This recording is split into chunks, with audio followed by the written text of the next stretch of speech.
See, I see a community in crisis. I see a community struggling to make sense of this. I see authorities trying to deal with this. And I see the story of a tragedy that affected not only her family and her friends, but an entire community. The community of Green Hills, 51 years ago, it didn't look much different than this. Surrounded by woods, it was a protected oasis in the urban heart of Cincinnati. It was a pre-planned community. It was a product of FDR's New Deal. Green Hills and its residents were a shining reflection of the post-war American dream, a dream shattered August 8th, 1963. You have this sort of very Pleasantville kind of setting, and then this horrible crime occurs. Patty Rebholz was 15, a popular cheerleader at Green Hills High School.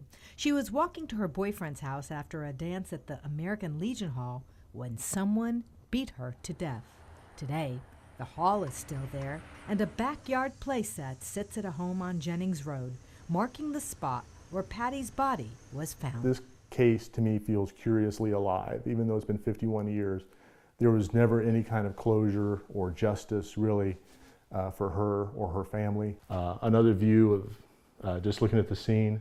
Patrick Karen, a lifelong West Sider, says he remembers hearing about the crime as a kid. Now, a member of the Green Hills Historical Society, he's been researching the case for years. He showed us his collection of documents and archival photos. This is the tarp marking where she was found. Including never-before-seen evidence photos of the floral skirt and moccasins Patty wore the night she was killed. In 1963, the murder captivated Cincinnati. Day after day, headline after headline, who killed Patty? Investigators quickly focused on her boyfriend, Michael Waring, as the prime suspect. 37 years later, a Hamilton County grand jury indicted Waring on second-degree murder charges. A jury acquitted him in 2001. We hereby find the defendant, Michael Waring, not guilty of murder. Former DA Mike Allen prosecuted the case, a case he says continues to come up. I periodically get calls from people all around the country. I think at least more than one person is planning on writing a book on this.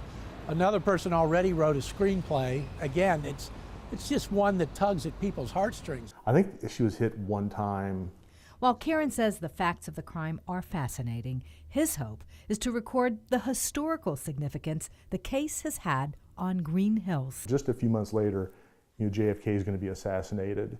And so I think for people in Green Hills, a lot of the turbulence that would mark the years to come, I almost feel like it kind of started for a lot of them with this event. To this day, the Rebholz case files still are locked in the property room at Green Hills Police.